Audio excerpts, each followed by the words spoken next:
This is Let's Talk About Magnum P.I, the podcast from fans for fans of Magnum P.I. We're here with Liz again. Hi. So today we're actually talking about the very first episode of the show, which is named I Saw the Sun Rise. Yes. What did you think about the first episode?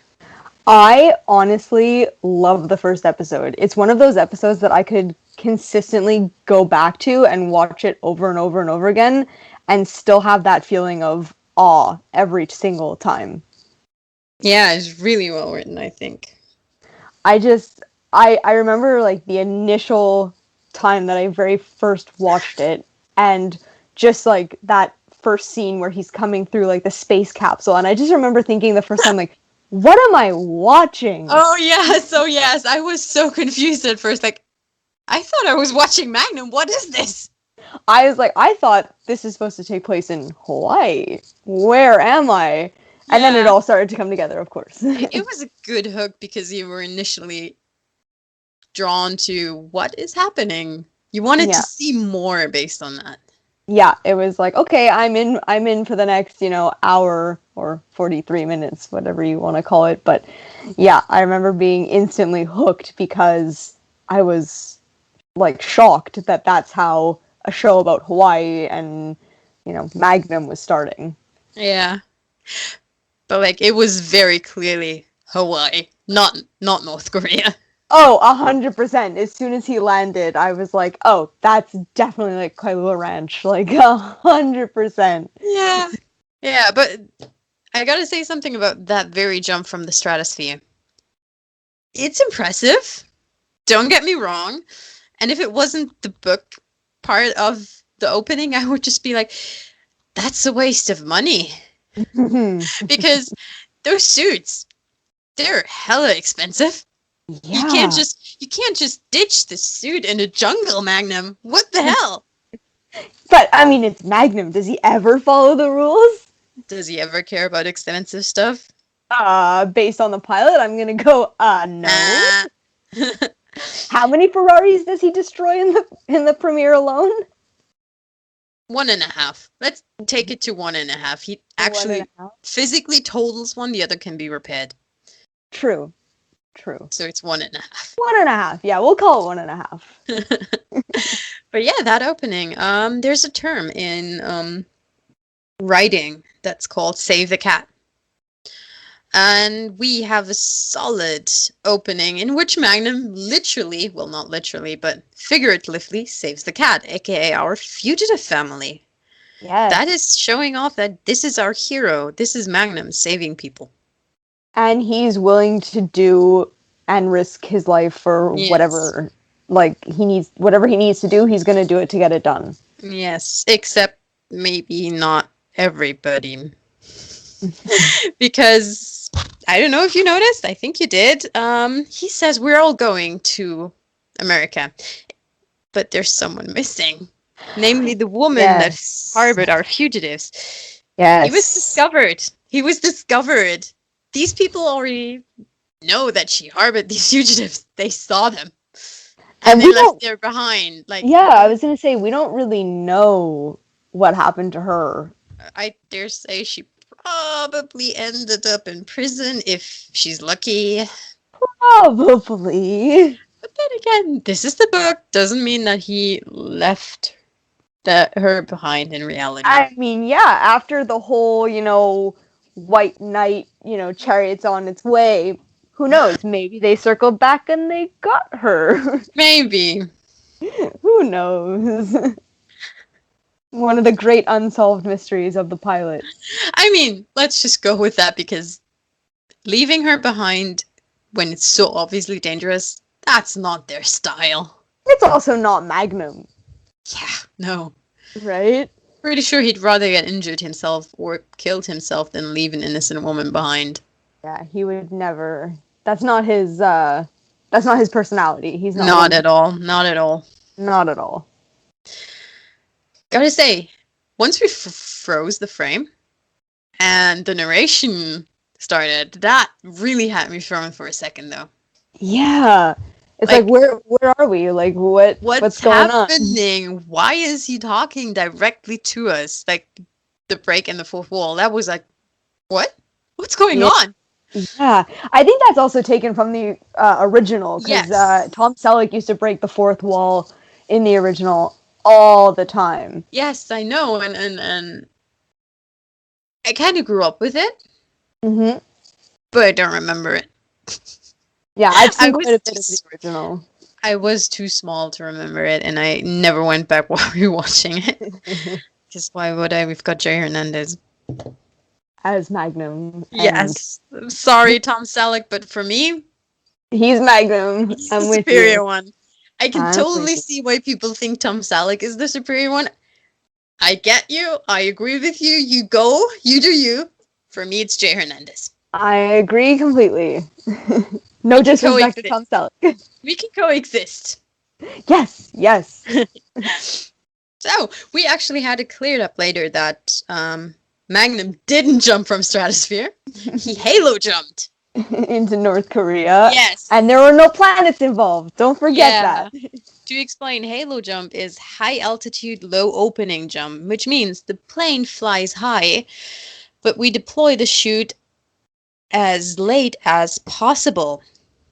And that's opposed to high altitude, high opening, or high altitude, automatic opening. I think I don't have to explain these two right now, do I?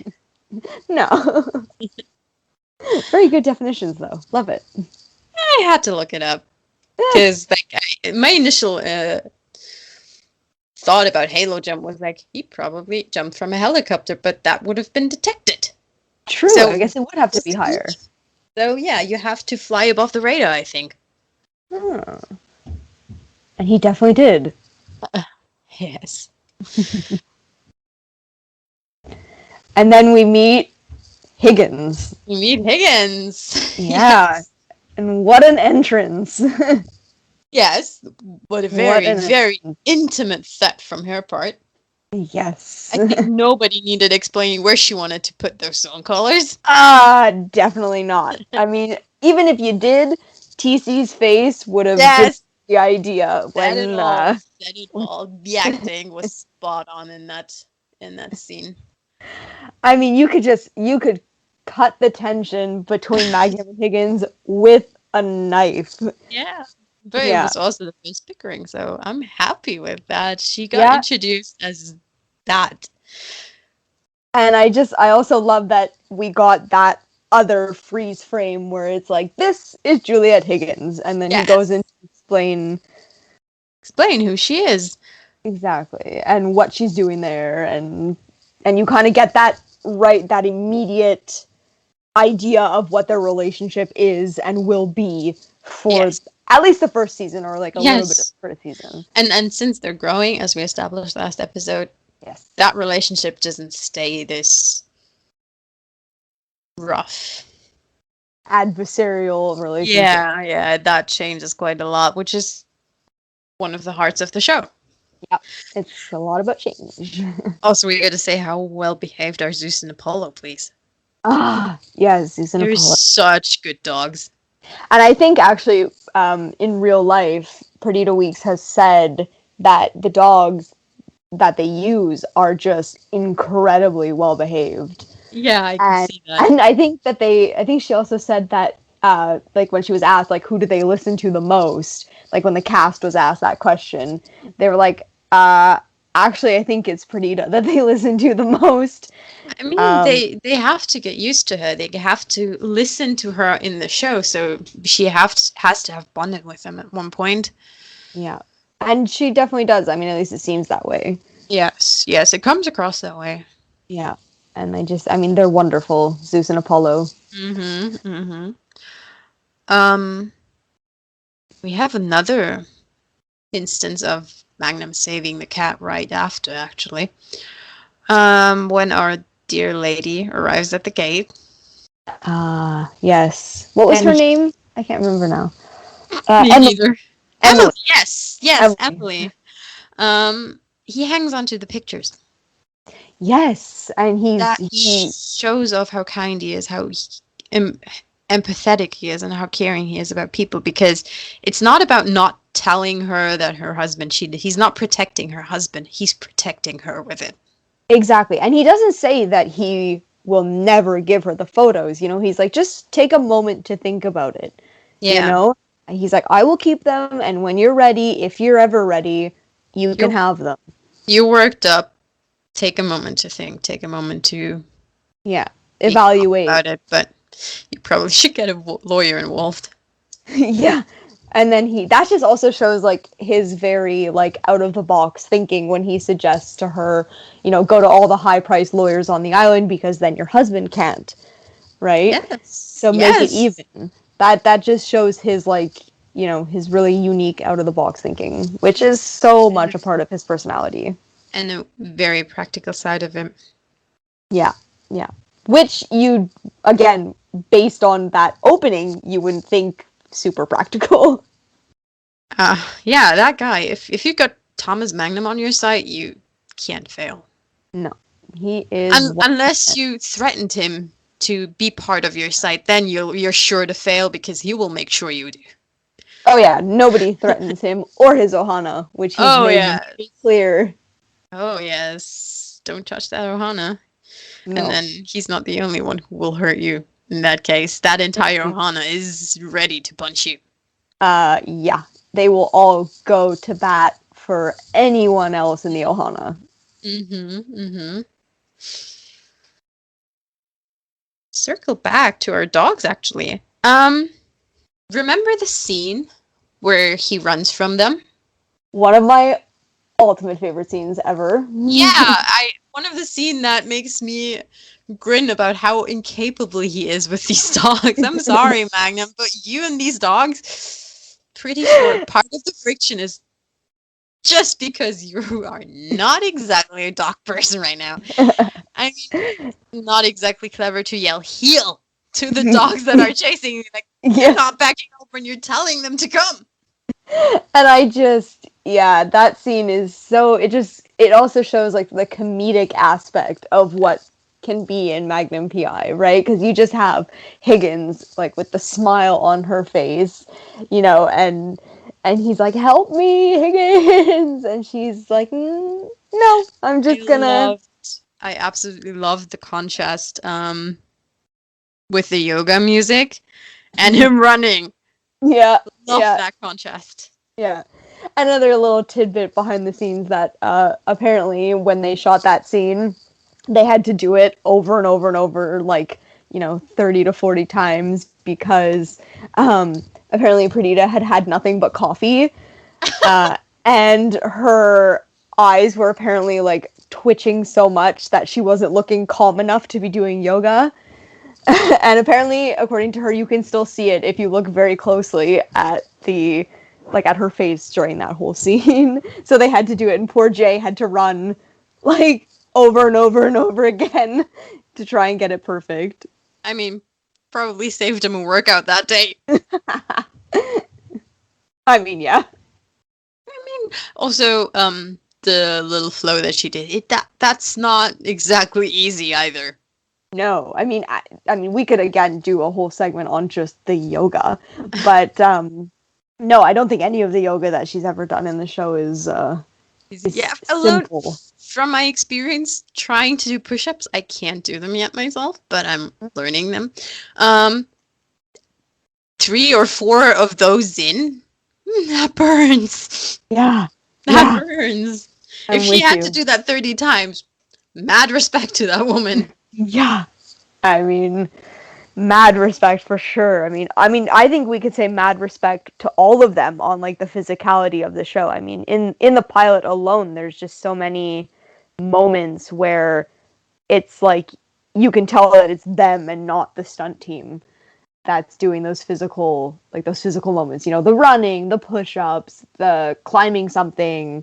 Yeah. And it's just like, so mad respect to all of them for the physical aspect of their job. Yeah, and I feel like the production team that's behind them and also was behind Hawaii 5-0 did a great job trying to ensure that everybody was safe. I mean, we all know that there were certain accidents that happened with 5-0, but I do have the feeling they might have learned from that. Yeah, And it translates onto Magnum. for sure. For sure. And I think that's again one of the plus sides to having a crew that's been working in the action show film industry for that long, like, because a lot of them did come over from Hawaii Five-0. Yes. So that sort of helped in the pilot for sure. And the experience from 5-0 helped in the entire pilot. I mean, when I watched the pilot on 5-0, to this day, I still have trouble following the red line, like the plot. Mm-hmm. It doesn't necessarily feel fully logical to get from one point to the other. Like, if you look back at it, and you start with Victor Hess and killing Steve's father, and you end up with Sang-min. Yeah, it's true. It's like, how did we go from point A to point B? Yeah, if you look into the details and get a little bit obsessed with the pilot, perfectly clear. If you don't... Yeah. Yeah. At first glance, at a very, minimal level, it looks like it doesn't make sense. Yeah, but then again, I'm the kind of person who watches pilots as a solo kind of thing, because oftentimes pilots are shot and then shown to networks to be like, hey, pick us up. Mm-hmm. And that was the case with Magnum. Yeah. But yeah, it's true. They can be solo. Yeah, a lot of shows pivot after that. So I keep telling people, if you don't like the pilot, watch 2 or 3 episodes still, because by episode 2 or 3 or 4, they finally found their groove, and then you can base it on that. But basing your opinion of a show on a pilot that might not be what the show actually is, like, there's so many shows that kind of pivoted from the pilot to be something else later. Yeah, and like you said about the groove, like, it's not only like the groove of the writing, but it's the groove of the cast, right? Yeah.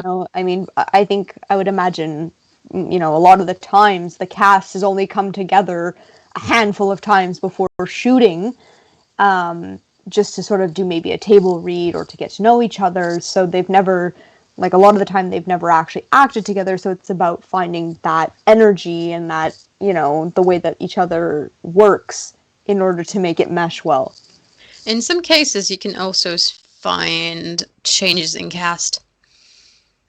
Some shows are literally replacing actors from pilot to the second episode. Some shows are replacing characters from pilot to the next episode, and Magnum was actually one of them.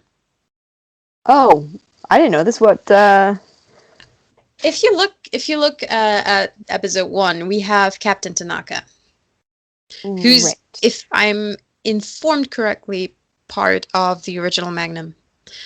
Well, I probably don't have to tell you that the HPD liaison in Magnum P.I. is not Captain Tanaka, but Katsumoto. Right, yes. Right. Okay, I see what you mean, yeah. Who I personally prefer. Like, me too. I mean, there's another show that did that. I think it was New Girl. I've never seen New Girl.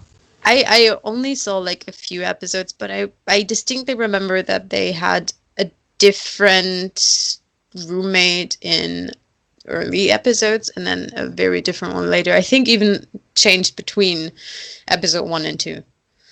Mm-hmm. I mean, I get it. Sometimes the dynamic doesn't work, but it felt like it was right for the pilot. It just wasn't right for the rest of the show.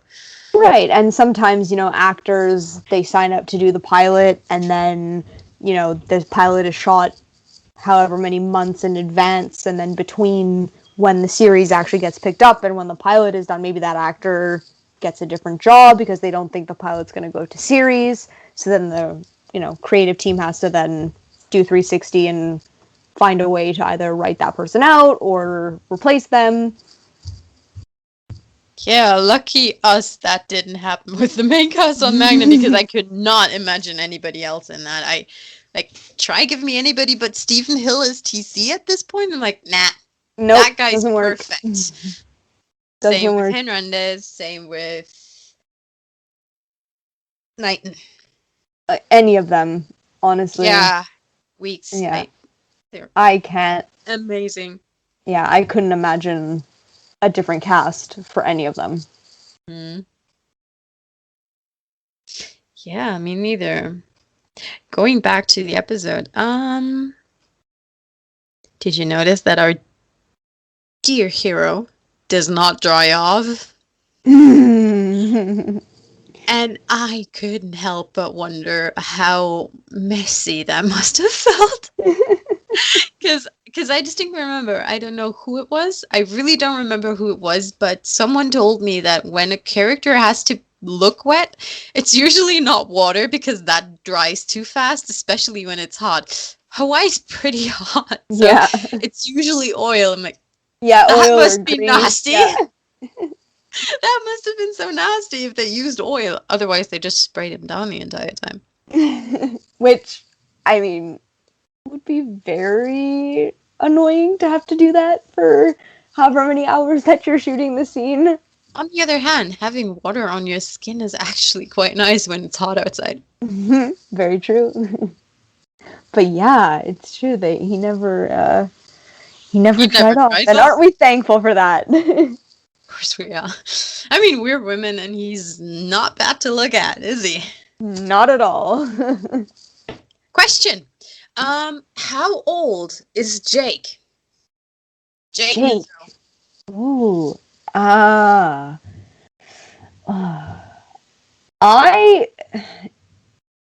want to say he's about, I'd say like maybe 6, 7. It's like I'm really confused about the timeline with Jake. Yeah, I mean, because I feel like the actor looks younger than Jake is supposed to be. Yeah, maybe. I don't know, but like I felt like I wondered the entire time, does Jake's age actually match the timeline? Yeah, because if you think about it, if he's about, like, let's say let's say he's younger than I think he is, and he's maybe like 4 or 5, then that means that he would have been like a year old when they all went into the prisoner of war camp, right? Yeah. And we never have any indication that Nuzo had a young son when they were in prison. That too, and he doesn't even consider it when he later in a later episode suggests to move to Hawaii. Like there was no talk about his son. Like, I could easily relocate my family. Nah. Yeah, he was just like, let's go. Okay. I mean, maybe Jake's his adopted son. I don't know. Oh, maybe. But it's true, now that I think about it, Jake's age doesn't really match the timeline. Right? Yeah. I mean, you don't exactly know the timeline at that point, but still. But still, yeah. Even if you think about like what you were saying at the end of the episode when he's like, let's just go to Hawaii. Like, yeah. How can he just decide that? We found a continuity error. We did. Look at that. We found one of them because that episode actually contains another one. Yes. But I think we'll get to that later. We will.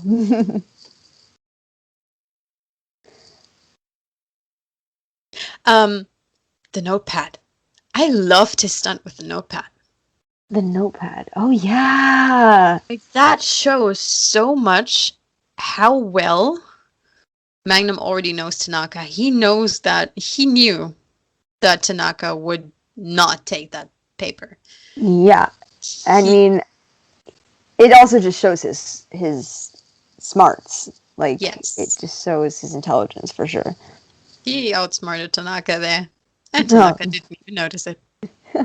I feel like we could say there are a number of moments where he outsmarts Tanaka throughout the episode. Maybe that's why we need Katsumoto. Because, yeah, I think that he's less likely to outsmart Katsumoto. Yeah, and then they grew a bond, even though they would probably both deny it. Yeah. They definitely have a bond now. Yes. And the Ferrari got half killed. Oh, God, that hurt. That hurt. That hurt, yes. When I saw that, I was like, oh my God, that is a really expensive car that they're just destroying. Yeah, but apparently got repaired. Yeah. I don't want to know how much money he owes Julian for that, or who else. I'm trying to think if it's Actually, ever mentioned. I think it is. Now come to think of it. I think, is it ever mentioned? I think in the episode where he's driving around with Kumo's Vespa, Yes. isn't he trying to get the bounty just because he has to pay someone back for the repairs of On the car? Ferrari. Yeah, that's true. In the bounty I episode. think it was yeah. like in the 10,000s. Yeah. You know, he could have just bought himself a car from that money. But he doesn't want another car. He wants to drive the Ferrari. Hmm. But yeah, it's true. And then you also have to wonder, how can Higgins afford the repairs on the Ferrari? I mean, she might have just used Robin's funds and been like, hey, it's your car. That's true. I'm Actually, gonna pay it back. going back to that initial scene where we first have that interaction between Magnum and Higgins, one thing that always stays in my brain is when she's saying, this is Mr. Master's house, and you live here, and you drive his cars, yada yada yada. It's like, but so does she, right? She lives there, as far as we know. She lives there rent free. She drives his cars. She lives in his house. So she's, when she's calling him a mooch and all of that, it's like, but so are you. You're exactly the same. Kind of, yes. There's a distinct difference. Not saying that she doesn't actually do it herself, but she has a very, let's say, valuable job, being the major domo, being in estate management. For some reason, Robin must have set this up as a business. Reason that's beyond me when you look at season 3, because apparently that's not a business that runs itself. But if you just go by that, someone has to take care of the estate. Someone has to make sure that the lawn is mowed and the piping is intact and everything, because it looks to me like he just comes at a moment's notice. So the nest has to be ready for Robin to arrive whenever the hell he wants. Mm-hmm. And also there's tourists. So like, to me, it looks like she actually has a job that takes a lot of her day. Not all of her day, because otherwise she wouldn't be able to do yoga at that time. But she has a legitimate job. Probably wouldn't cover the rent of that room, because that's holy hell. Yeah. But she still has a leg to stand on for staying there, not being a mooch, but neither is he. And then that brings me to another continuity error. Because at the very beginning, in the first couple episodes, she's very like, I don't have time for anything except for, doing estate business, yada, yada, yada. And then by season 3, even though she owns the estate and she's still responsible for it and everything, you never see her doing any work for the estate. Like, she only mentions how much it costs to run the estate, but she's not constantly on her computer, telling him, like, I have this to do and that to do, and so-and-so's coming for this, and so-and-so's coming for that. It's just like, all of a sudden, she's a lot more free. Yes. Which is also, I'm pretty sure you can, if you want to, run the estate in a way that it runs itself, that Robin doesn't have to put money into it. For some reason, we're not doing that. But yeah, the entire thing brings me to something that I know is missing from the reboot. Which is? The mystery. Like, we still have the mystery. We still don't know who Robin Masters is. But as far as I understand, in the original, there was always the possibility that Higgins was Robin Masters. Mm-hmm. That's entirely lost because we know that Magnum has seen Robin Masters. Yeah, as has Higgins. Yeah, I mean, in the original, Higgins always claims that he knows him. Yeah, But but they Magnum only ever apparently spoke on the never phone. saw. Yeah. So, like, that mystery is entirely gone. It's true. And also, just thinking back to the season 3 premiere, when we see Higgins at the very, very beginning, she's holding the papers to the estate, and TC's chopper is taking off, and Magnum's running, and he's like, oh, I just missed Robin, right? And she's like, yes, you did. So clearly, the two of them have met him, do know who he is, and it's clearly not that Higgins. much of a mystery, yeah. And it's clearly not Higgins. Yes. So we know at least that it's not Higgins, and it's very much male. Yes. And also, I do believe in the original that one of the last lines in the entire series of the original is Higgins saying to Magnum, you know how I told you that I was Robin Masters? Well, I lied. Right? And that's sort of, I think, actually how the series ends. If I do recall, I could be wrong about that, but yeah. Yeah. Going back to the cars, Higgins and Higgins' abilities as state manager, she's doing a really bad job at it with the cars. Because we have this amazing set of supercars. Like, if you look at them, there's a lot of them. Yes. They're not decorative objects. I had a friend who had one of these amazing supercars, and he drove it like twice in a year, and just the upkeep of only driving it twice in a year basically bankrupted the guy, so he had to sell it. And Magnum's driving it all the time. Yeah, cars actually take a certain amount of damage from just standing. Yeah. So, like, she shouldn't be too pissed about him taking a car. I mean, in the context of him just having gotten one of them basically totaled, yes, of course.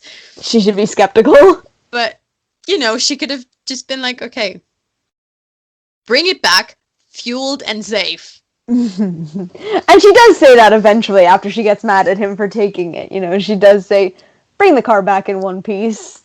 Yes. But, like, they should probably take them out for spins. Every And once in a while. just for the purpose of us seeing it too. Like, use those cars, please. Thank you. Yes! I mean, if you think about it, we've had how many of Robin's cars? We've had the original Ferrari, then we had the Ferrari that Magnum is always driving. We have the black California Ferrari, which was only in like 1 or 2 episodes. We've had the Range Rover. We've had the Lamborghini, which they drove once. We had the Toyota Supra, which they've driven once. We saw a wonderful grasshopper green one in the background in the pilot. Like, use them, please. Yes. I mean, the grasshopper green one still doesn't work for us surveillance, but use them. You can probably hide it in the jungle. Probably, like when they have all those wonderful shots of TC flying over the green jungle and all. He's like, I can't see anything because it's all green. It's like, use the car. Yeah. Speaking of car, Rick drives a hideous Mercedes in that one. I'm so glad he upgraded to a Porsche. Yes. Oh my God, that Mercedes. Yeah. I really have trouble saying Porsche. Porsche. That's how you say it. Porsche. Mercedes and Porsche. Yeah. Unless you're on Magnum P.I, and then it's Porsche. Oh, yeah, every English-speaking person I know says Porsche or Porsche. Porsche. Which is wrong, but not everybody speaks German. Mm-hmm. And they're German cars. I'll leave that to you, the expert on how to say it. I mean, if I walk down the street, I end up standing right in front of the world's oldest continuously used car factory, which is a Mercedes factory. Oh, cool. Yeah.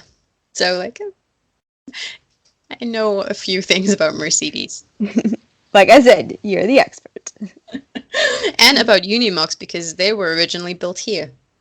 Oh, cool. Mm-hmm. At least the Mercedes ones. The Mercedes, yeah. Fun fact, actually. Did you know that the original cool color of Ferraris was yellow? I didn't know that actually. I knew that Tom Selleck like made the red Ferrari popular, but I didn't know that the original one was yellow. Did he though? I don't know, because I physically don't know, because I watched Formula One, and if he did, that red actually made it to Formula One. Like, that's huge. I mean, that's what I've heard. I've heard that it was him who really like put red Ferraris on the map and made them like as popular as they are. We should probably have an entire show about the cars. Yes. Look some facts up. But yeah, Ferrari's original color is yellow. As you can see on the logo, the background of the horse, the yellow background, is the color that the car was originally in. That's or very true. Intended to be in. But honestly, we all love the red. Yep. I mean, I am particularly in love with it because red is my favorite color, even before. Mine too. I have always loved the color red. My so first I car am very was red. grateful. My first car was red. My first car was silver. I wanted it to be red, but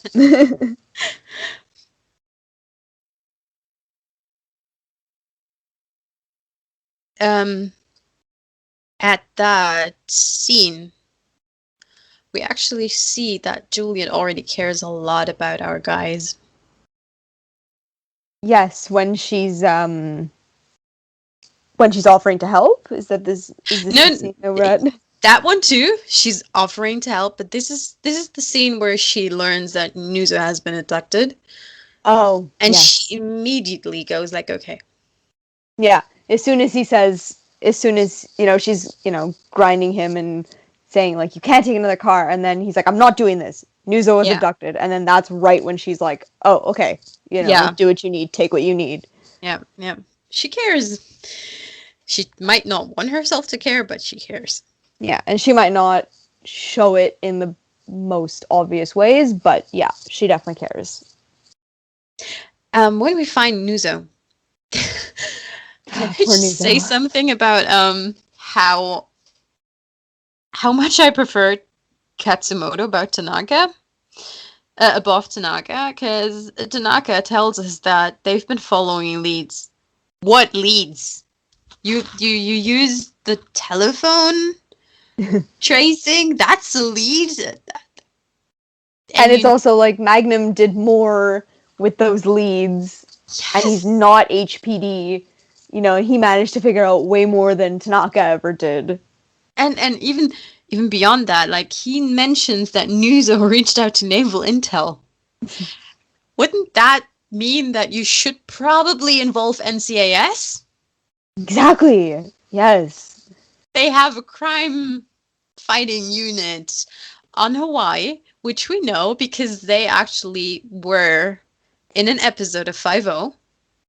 They were, yeah. And he also mentions 5-0 in that same little speech. So we have two highly trained task force. Well, NCIS isn't technically a task force, but they're still like probably the one task force that should have taken over here. Exactly. And he didn't activate them. Yeah, and it's Tanaka, what are we gonna do with you? Okay, might I actually say something? Thomas was Navy Intel. It's true, he was. That's something that I completely gloss over every time until I rewatch the episode, because just never sticks with me, that information. It's true, and we haven't seen it in future episodes as far as I remember. Yeah, it's just gone. That happens in exactly one episode, to be fair. we also, like, there's maybe 1 or 2 episodes where it's mentioned that Steve McGarrett was Navy Intel. Very So, true. like, they've similar skill sets, similar careers, and similar parts that we constantly are meant to forget.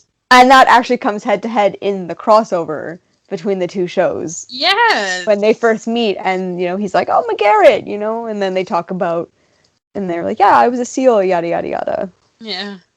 So we do see that relation, the speaking, same.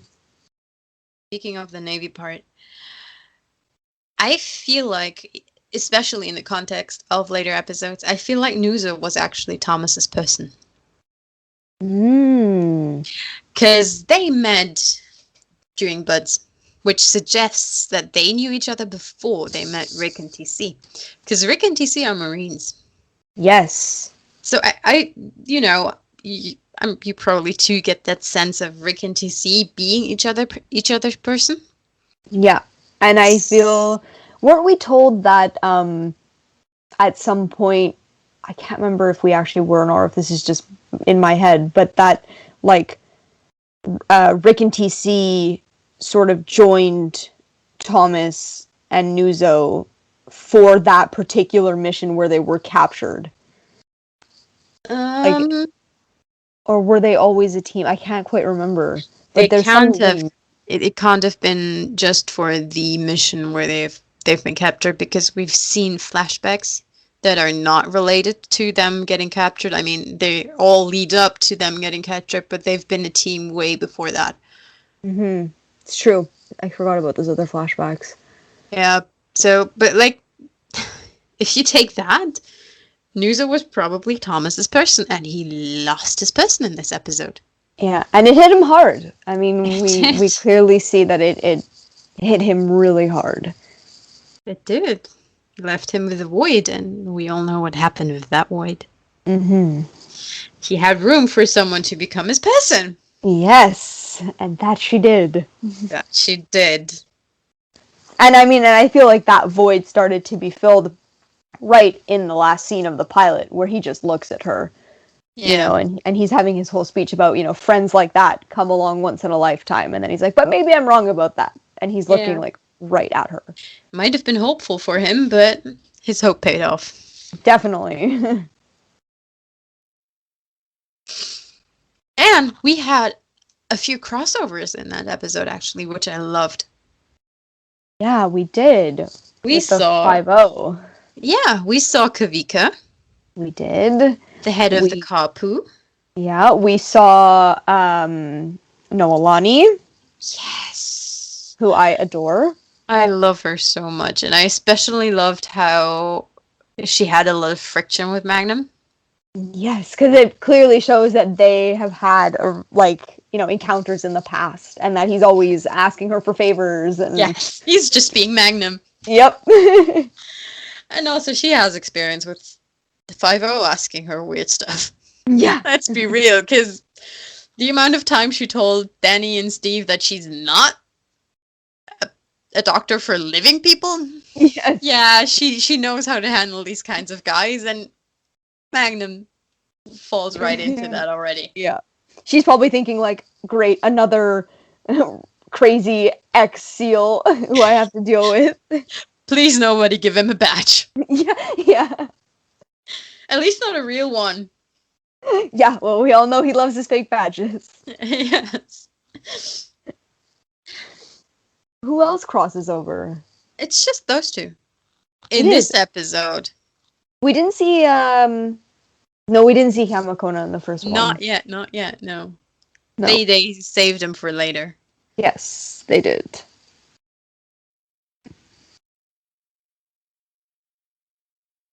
And then we came to the reveal of how badass the Major Domo is, isn't she?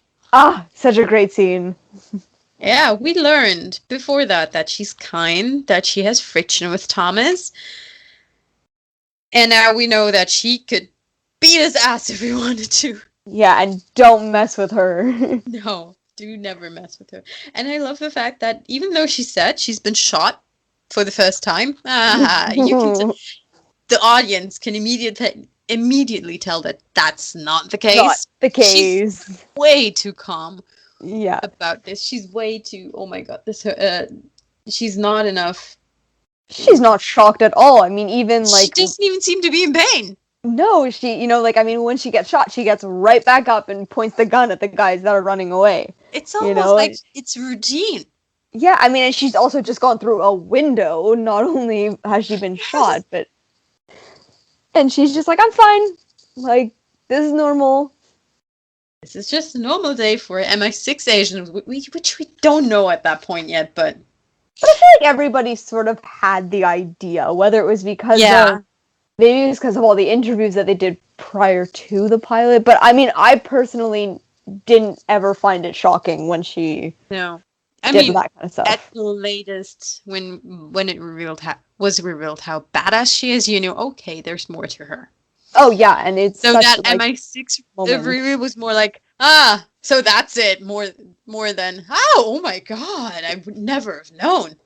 Yeah, and it's also just like, okay, like, we get that she's, like, capable of handling herself, but, like, to that extent, like, don't need to worry about her. I feel like the boys have to worry about her kicking their asses more than they do. And I feel like that is also shown right in the shock collar moment, because they all seem a little bit afraid of what she might do. Even though they don't know how far it can get yet. Yep. Well, I think actually Magnum does, because he already knew she was MI6 at that point. We assume. I don't think he took lots of time to call Robin off screen, because he's been preoccupied with other things. Mm-hmm. So I mean, I always assumed that he knew, like, in that moment where they were having that conversation, he already knew. That's my thought. Yes, I mean, it's later confirmed that Robin told him, so I think he already knew that before he even asked Juliet to go there. Yeah, 100%. I really don't think he would have sent someone that he doesn't know has that kind of background, because he knows the people that Nuzo got entangled with, they're dangerous as hell. Nuzo got killed. He would have sent someone who couldn't hold their own. And he also must have known that she was quite good with computers, because that's what he sent her to do. He sent her to break into Nuzo's computer, essentially. Yeah. So Magnum knew. Oh yeah, Magnum definitely knew.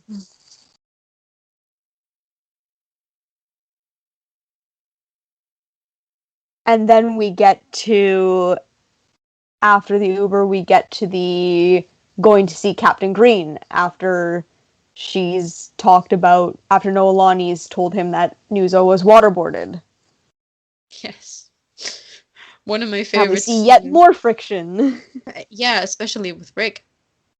Yes. I really love... I don't quite remember what part it was, but how Green essentially asks him, are you aware that you're doing this? And he's like, absolutely. Yeah.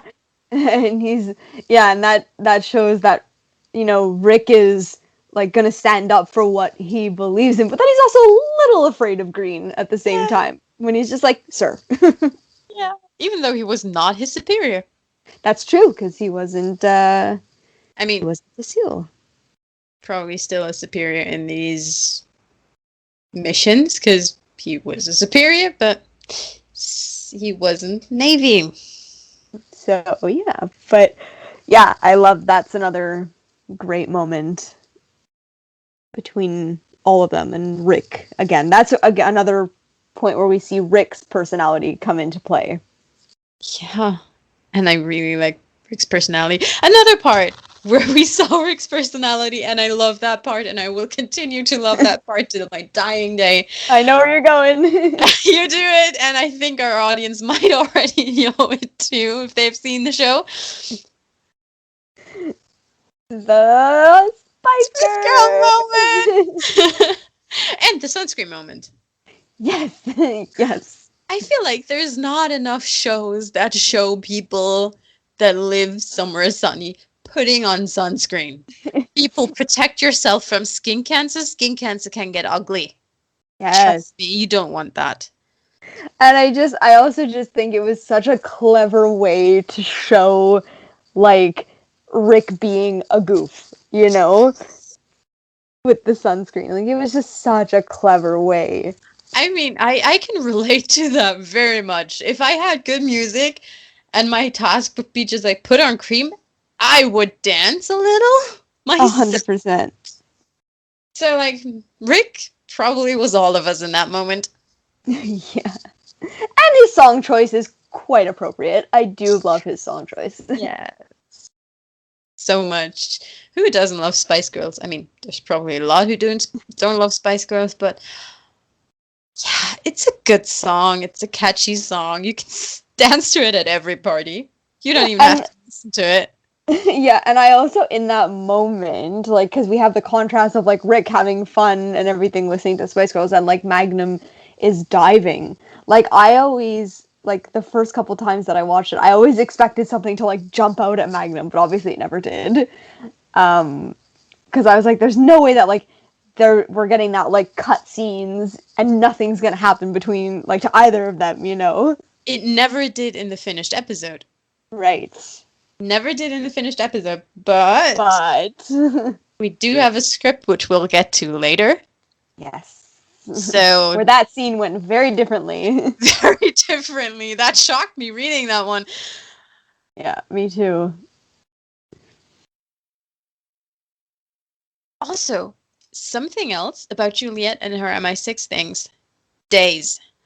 In the confrontation that Thomas has with her about her being an MI6, he suspects that Robin owes Juliet too, which then would put, Juliet and Magnum actually at the same situation. They're both kind of watching off of Robin. They both got a job from him. They're both living in his house. Exactly. And I personally would love to know why Robin owes Juliet. Or if he does. I mean, I think there must be a reason why, he would pick her, and we know why Robin picked Magnum, right? Because he gave him all the material for the books and he let him be part of the team and yada yada yada. So we can only assume that, there's something to Juliet's story as well, which I know I've thought this, and I'm sure a bunch of other fans have thought this too, but it kind of makes us thinking, like, is there books about Juliet? Right? Yes! Such a good question. Is there books about Juliet that might end up becoming one series? Because now the White Knight and whoever she is in code end up working together. From a purely book marketing point of view, that would be a genius thing for him to do. Like, to have the crossover.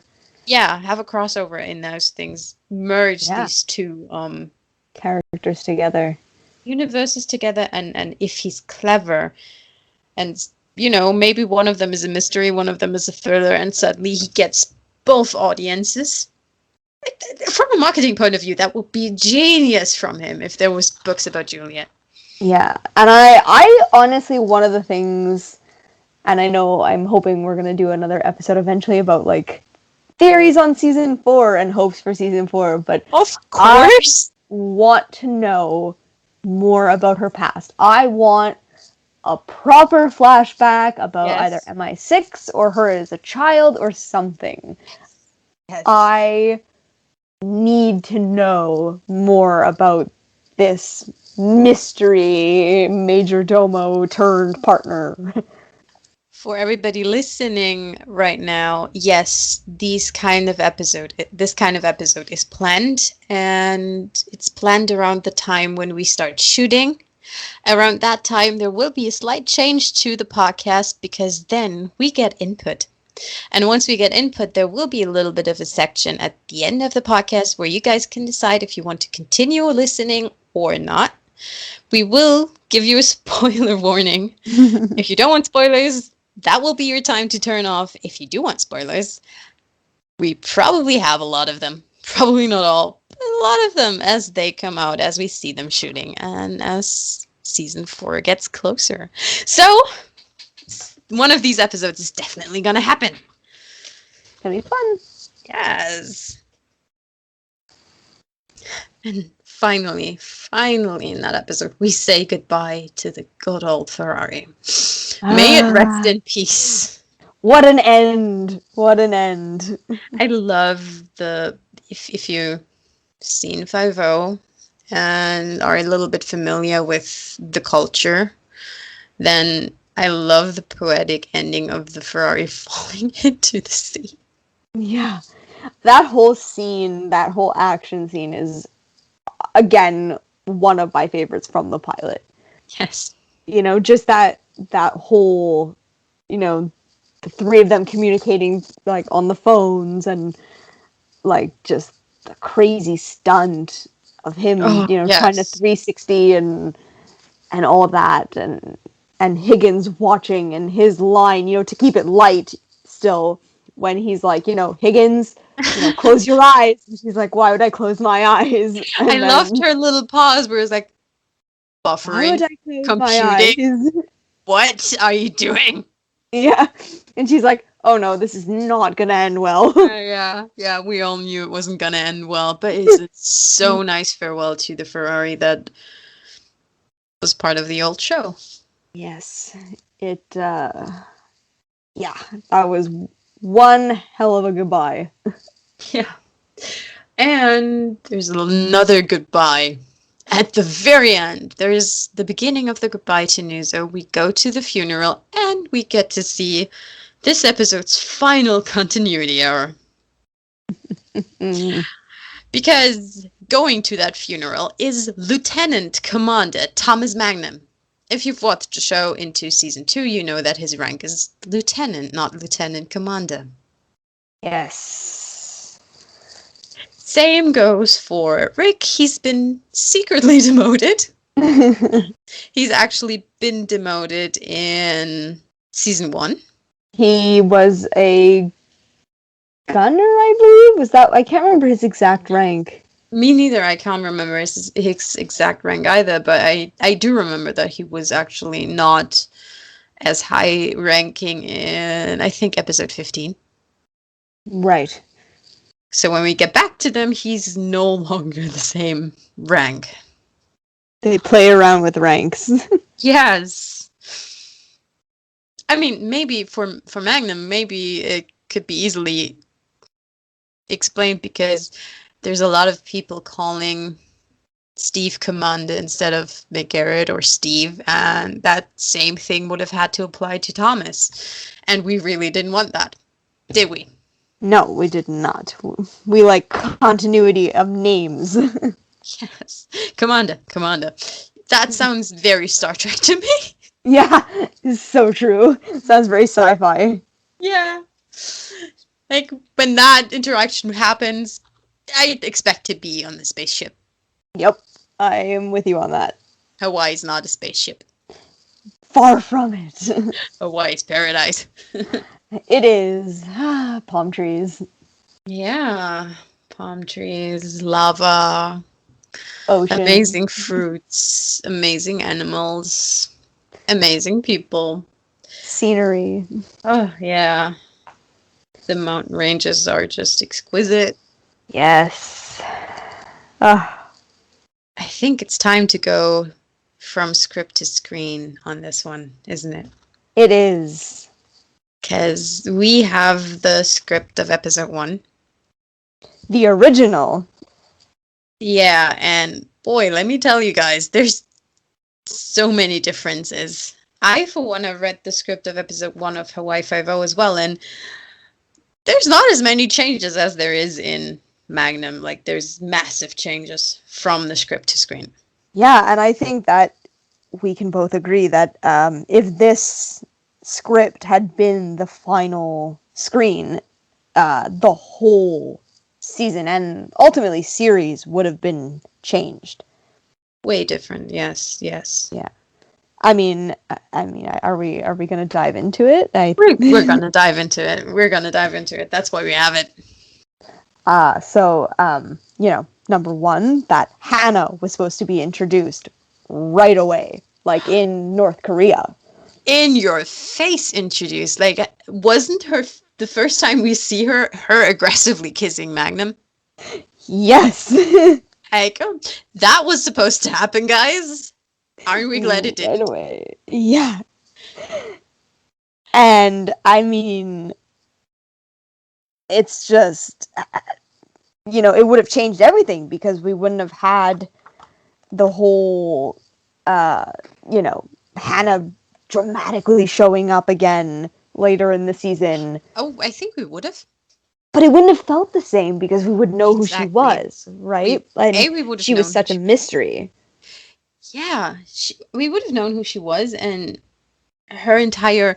I mean, she was still kind of the villain of the season, Yeah. but we would have known that from episode 1, and maybe she wouldn't have been the villain of the season, but she would have later been joining the team, like 5-0 did with Catherine for some reason. Yeah, but I mean, it's hard to say because it's they still kept in the in the original that never made it to screen, she was still made out to be a traitor in the end, that she did betray them. Yeah, and there was a lot more animosity towards her. Like, we know from basically one of the first scenes that they all hate her. Mm-hmm. Nuzo hated her, Rick hated her, TC hated her. She's basically this woman who must not be named. Yeah. And we find out why she betrayed them. Like, that took a lot away from later episodes. 100%. I mean, that was the essence of one of the later episodes in the season when it was like all the answers were finally given, when we had that flashback to the Taliban of her leaving them and, all of that. And that was the essence, and Magnum was like, I want answers, like I'm not going to let her get off scot-free. I need answers. And those answers were given right away in the first episode, which, I mean, would have dramatically changed everything. At the same time, I think parts of this entire Hannah story are kind of missing in the episode that we've seen on screen, because there's a lot of deeper of an explanation as to why this gold ended up there. Mm-hmm. There's actually there's been talks between Magnum, Rick, TC, Nuzo, Hannah, and Robin. We would have seen Robin. Yeah, even if it was only from the back, we would have had a bit of dialogue from him. Yeah, and we would have heard about his side of that very mystery. Yeah. About the gold. Like, even Robin was aware of that mystery, and it made it to a book. Yes. Which is something... It would have gone. Thank you. Which is something we never see in the finals. In the final episode. We don't know that it made it to the book. And frankly, we don't care. But it was intentionally intended for them to have made it to the book. Yeah. And it was paramount to the story too, right? In the original script that never made it, right? Like, they made that fact so important to the story of Magnum and the guys. Yes. But I do have to say, I like that a lot of the dialogue did stay the same. You know, and I found it amazing that the whole story of the first episode can stay the same, but feel very different. Yeah, and a lot of the dialogue can still change, but also stay the same, and the overall story stayed the same. Yeah, they took Hannah out. The essence of what they took out is they took Hannah out entirely, and it worked. Yeah, and we still got the same story about the gold and everything, just without all the detail, without the Hannah. Yeah, there's still a few scenes that got cut that we will not get into detail with, because it's just scenes that weren't necessary, like Thomas talking to the guard at the gated community. We didn't need that, and even if the Hannah part wouldn't have been taken out, I'm pretty sure that would have ended up on the cutting room floor. Anyway, because it was just baggage to that Yeah, episode. It would it have was just been a fluff. filler. One scene that I wish that we had kept was Nuzo's funeral, because Yes. we actually the original script did not end with Magnum and Higgins in the Ferrari. The original script ended, it had that scene, but it never showed them in the Ferrari, but it actually ended at Nuzo's funeral with Magnum giving a speech. Yeah, and Rick and TC folding the flag. Yes. So that would have been very powerful. Yeah. I mean, do you want to get to the scene that was changed with the boat? Oh, yeah. By the way, no Spice Girl moment in the original script. How dare they? Yeah, it was a much darker scene. They got rid of our Spice Girls for a much more sinister plot, shall we say. Yeah, and another destruction of vehicles. Yes! So, namely, said scene actually had Magnum come face to face with the bad guys underwater, Yes. and it ended up with the boat being destroyed and sunk. And our boys treading water. And needing TC to come and rescue them. Also, I feel like it wasn't entirely cut, was it?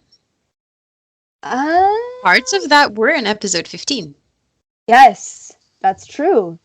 So, like, they took the Hannah part. I feel like they took the Hannah part out and just repurposed parts of it for episode 15. Yeah. And fun fact about that original scene that never made it to air. Apparently, I think it was like recently actually, Jay did an interview where he said that he actually got certified to dive for that scene. That fight scene under the water, and then they never ended up doing it. I mean, there's worse things to do than learning how to dive. Yeah. Especially when you have so many months on Hawaii. Yeah. So he's actually like certified, and I think he mentioned that he would love to do a scene like that and actually have it make it to air. Yeah. Again, we're on Hawaii. There's plenty of opportunity for that. Yeah, I mean, I'm just thinking about 5-0. Like, how many times did, like, Steve and Chin end up in the water? They're just like, I'm going for a swim, So I could definitely see Magnum having Or to just, go scuba Steve. diving. We had a very interesting scene of him apnea diving, which is something that, free diving, which is something that I know that Alex can do to a certain extent. Mm-hmm. Speaking of Alex, something that not script to screen right now, something that was mentioned.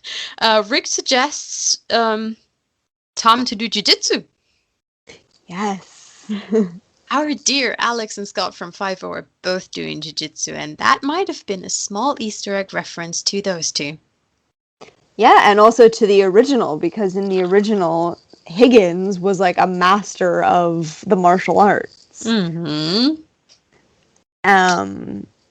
To everybody listening, jiu-jitsu is amazing. I can only tell you, try it out. Yeah, martial arts are incredibly awesome.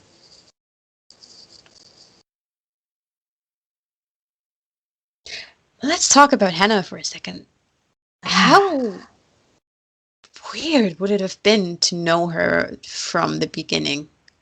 To know that she's a major player in the beginning. I think it would have been incredibly weird, but I think that my perspective on it is a little bit messed up because she wasn't there, so we know what it was like to not have her. Yeah. Right? So that's like, to me, that's like what it's supposed to be. So anything other than that, it's going to be weird. But yeah. You make a fair point. But still, I think even if we remove that, I think it would have been very weird. But I feel like it also would have made the character of Magnum a little bit more like tormented and tortured from the very beginning, right? Because we do still get that, that idea that he has had heartbreak, but we just don't know to what extent, and that you can in the script you can really tell that he's tormented, tortured, and really pissed at that woman. He downright hates her. Yeah, which we don't get that sense until a little bit later when Hannah does eventually. What we also didn't get is the confrontation. The final action scenes. Well, we killed the Ferrari in the one that we had on the show, but we had a confrontation between Magnum and Hannah in the script. And that would have been... I mean, I actually think I would have liked to have seen that part, you know? And we never really... Like, we sort of got that later on, like, in the final version in episode 15 when she does come back, but it doesn't hit home the same way, I think. No, it was a really good scene. It was super well written, and it hits home really good because you can tell there is these feelings that he has to work through, and this is all the sorts of conflicting feelings, and it hurts him, and you could tell it from the writing alone. So, kudos to the writers. That's amazing writing. Yeah, 100%. Did we kill the Ferrari in the script? I don't believe so. Yeah, I don't think we killed the Ferrari in the We script. killed the first one where it gets shot. Oh yeah, we totally totaled the first one. Yes, that one was beyond repair. Yeah, but the original, no. The original, the first Ferrari made it out of the gated community, got into a car chase, and died on the road. Not like the one that we saw on the show where he did die. He gets shot a million times and then backed up the ambulance. Speaking of backed up by the ambulance, that's a crappy parking job, Magnum. Yeah, really? And you're saying women can't park? I mean, he doesn't say it, but like, hello. Did you see that? Yeah. He's just like, he gets out and he's like, let me just, park my car right here. Because that's how you do it. Park it in the entranceway. What if someone comes to visit and needs to go in? What if the ambulance has to leave? We know that he has bad parking skills, as demonstrated in I think it's the 7th episode of the 3rd season, where the Ferrari gets towed because it's on the west side, and he leaves it in a no parking zone because it runs out of gas. And I think it's season 2, where he gets tickets and tickets and tickets for parking. So yeah, parking is definitely not his best skill. It is not his strong suit. No, he's a better PI than he's a car parker. Arguably, yes. I mean, it's probably not back parking. He just doesn't pay attention to signs, apparently. Or he just doesn't care. I mean, he has a Ferrari.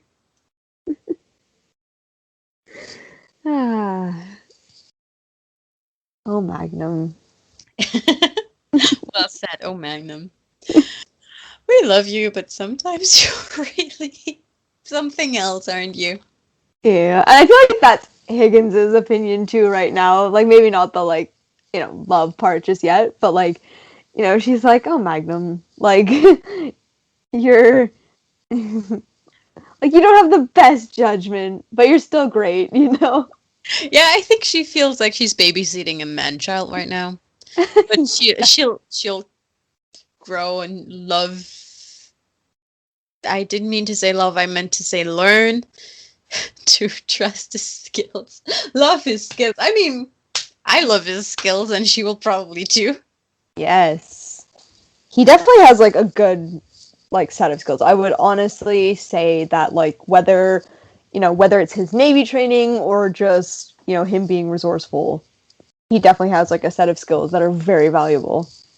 Yes, as highlighted by the first episode alone. And I feel like very early on, Tanaka had this might be KNR, and Magnum had I feel like it was a gut feeling that told him that this isn't just a KNR and you're on the wrong track there.